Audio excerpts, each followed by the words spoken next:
জুলাই শহীদ দিবস উপলক্ষে আলোচনা সভা অনুষ্ঠিত। মোহাম্মদ মুশফিকুর রহমান স্বপনের তথ্য ও ভিডিও চিত্রে বিস্তারিত। জুলাই শহীদ দিবস উপলক্ষে আলোচনা সভা অনুষ্ঠিত হয়েছে। বুধবার বিকেল 4টায় সুনামগঞ্জ জেলা প্রশাসক কার্যালয়ের হলরুমে এই আলোচনা সভা অনুষ্ঠিত হয়। আলোচনা সভায় সভাপতিত্ব করেন জেলা প্রশাসক ডক্টর মোহাম্মদ ইলিয়াস মিয়া।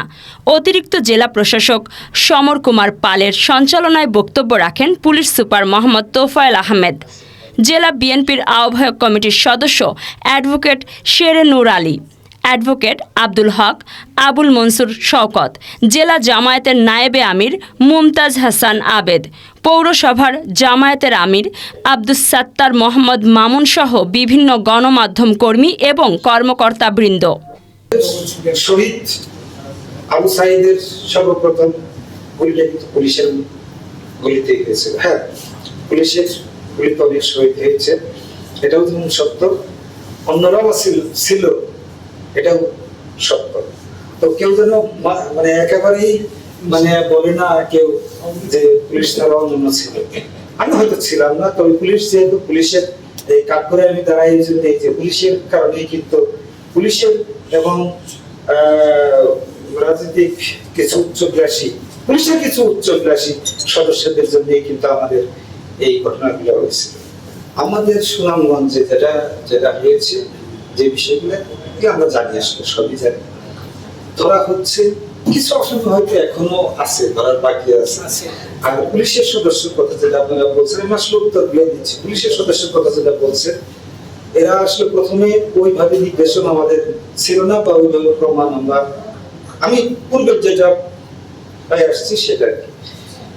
এরপরে তারা যখন জানতে পারলো, তারা হয়তো হাইকোর্ট থেকে জামিন নিয়ে যখন আসলেন, যখন বুঝতে পারলেন যে জামিন নিলেও পার পাবেন না এবং তাদের ধরা হবে, এটা ধরার তো কৌশল আছে। এটা তো পুলিশ আগে যেহেতু করছে, পরেও করবে, অতীতেও করছে, ভবিষ্যৎ বর্তমানেও করবে, ভবিষ্যতেও করবে। প্রসেস তো আমাদের কিছু আছে। এটা বুঝে বেড়াতে কিন্তু আসলে তারা কিন্তু আসলে নাই এখন। একেবারে তারা বলত হাইকোর্ট থেকে বললেন যে জামিন, আসলে জামিনে না। এখন জামিন যেটুক সময় ছিল সেটুক সময় তারা ছিল না, তারা বলত আছে। ভিডিও ফুটেজে আরো আছে, এটাও সত্য। ভিডিও ফুটেজ থেকে আমরা আরো বিশ্লেষণ করে কিছু দিব। তো নির্বাচিত থাকি সবাই জুলাই শহীদ দিবসে যাদের শহীদের বিনিময়ে আমরা আসলে নতুন এক বাংলাদেশ পেয়েছি। তাদের এই যে আত্মদান, তাদের মাগফিরাত এবং তাদের আল্লাহর কাছে তাদের ভুল গেলে ক্ষমা করে দিয়ে যাতে আল্লাহ তাদের উত্তম প্রতিদান দেন, এটি আসলে আমাদের থাকা উচিত। আমাদের পুলিশের কাজে কর্মে এদিক সেদিক বক্তব্য অনেক সময় আমাদের থাকে। আপনারা যদি ভালো মানুষ পুরা এগিয়ে আসে, তাহলে আমার পাশ থেকে খারাপ লোকগুলো চলে যাবে। আমি সবাইকে অনুরোধ করবো একটু সহযোগিতা করার জন্য।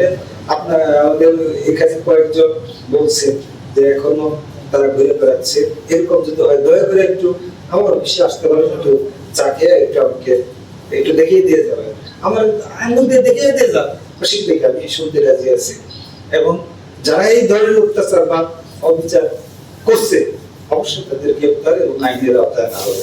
আর আমি একটা আজকের এই শহীদ দিবসে আমার একেবারে অঙ্গীকার, যেহেতু আমার পুলিশের এটা বাড়াবাড়ি না, চরম বাড়াবাড়ি ছিল। একজন ছাত্র, তাকে আমার গুলি করবে এটি তুমি চিন্তা করতে পারি না। তারপরে সে পালিয়ে গেছে, ভিতরে গেছে, তাকে ঠেকিয়ে অস্ত্র ঠেকিয়ে গুলি করে তাকে ই করতে হবে, তাকে আহত করতে হবে, এইভাবে তাকে সারা জীবনের জন্য পঙ্গু করে দেবে। এই অফিসার আমার কাছে থেকে আমার হাত দেওয়া তো কোন রকম বিন্দু মাত্র পার পাবে না। এরা আইনের আওতায় আসবে এবং বিচারের আওতায় আসবে। আমি এই অঙ্গীকার করে আজকের এই শহীদ দিবসে যারা শহীদ হয়েছে, এই জুলাই অভ্যুত্থানে 36 জুলাই অভ্যুত্থানে যারা বিপ্লবে যারা শহীদ হয়েছে, তাদের মাগফিরাত কামনা করছি। আমরা যারা আহত হয়েছে, যারা এই আন্দোলনের সাথে যারা জড়িত ছিলেন, তাদের ধন্যবাদ জানাচ্ছি, কৃতজ্ঞতা জানাচ্ছি। তারা নতুন বাংলাদেশ আমাদের উপহার দিয়েছে। এবং এইখানে যারা আছেন তাদের সকলের সুন্দর এবং সুস্থ জীবন কামনা করি এবং আমার বক্তব্য শেষ করছি। ধন্যবাদ। আপনারা সবাই জানেন যে সরকারি চাকরিতে অন্যায় ভাবে একটা মানে বিশাল একটা প্রপোর্শনের একটা কোটা ছিল, 30% কোটা একটা বিশেষ জনগোষ্ঠীর জন্য রাখা হয়েছিল। আমাদের মুক্তিযুদ্ধে যারা মহান ভাবে শহীদ হয়েছেন, যুদ্ধ করেছেন, তাদের অবদান কোনো ক্রমে খাটো করার বিষয় না। তারা আমাদের দেশের প্রথম আত্মত্যাগকারী।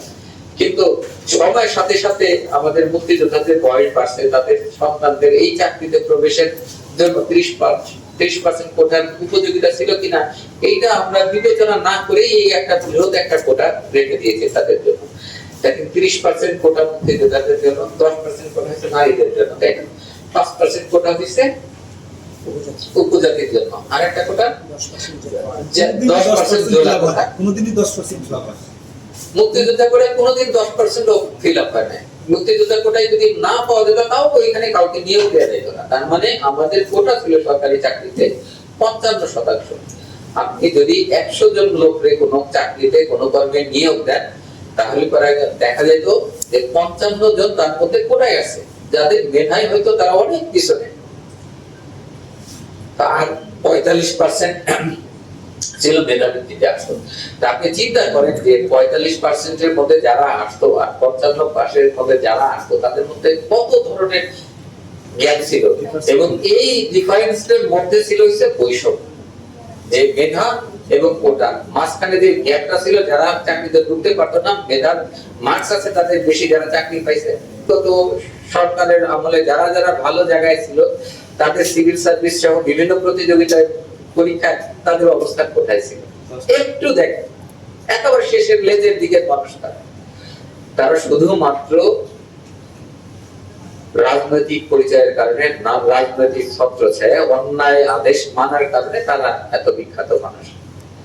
এখন প্রশাসনের যে আন্দোলনটা হয়েছে মেধার আন্দোলন, মেধা না কোটা, মেধা এই যে আন্দোলনটা হইলো, এর মাধ্যমে যদি হয় মেধাবীরা, যেমন আমাদের এসপি মহোদয় বললেন, ওনার হাত দিয়ে যারা যারা এই কাজ করছে, যেসব পুলিশ সদস্য কিংবা কর্মকর্তা এইসব করছে, কেউ মাপ পাবেন। এখন সত্যিকার অর্থে একজন মেধাবী কর্মকর্তা বা কর্মচারী যদি থাকেন, তার হাত দিয়ে তো এই ধরনের অনেক মানে অন্যায় করা সম্ভব না। সে কোনো ভাবেই চাইবেন না যে আবু সাইদ হাত বাড়ায় দিল। তুই হাত বাড়ায় দেওয়ার ফলে যেটা হয় যে আমরা সাধারণত জানি মানুষ যখন আত্মসমর্পণ করে, হাত বাড়ায় দেওয়া মানে কি আমি আত্মসমর্পণ করছি। তো কোন বীর পুরুষ তার গায়ে মানে গুলি চালায়? সে কেমন বীর পুরুষ? একজন মানুষ পরম মানে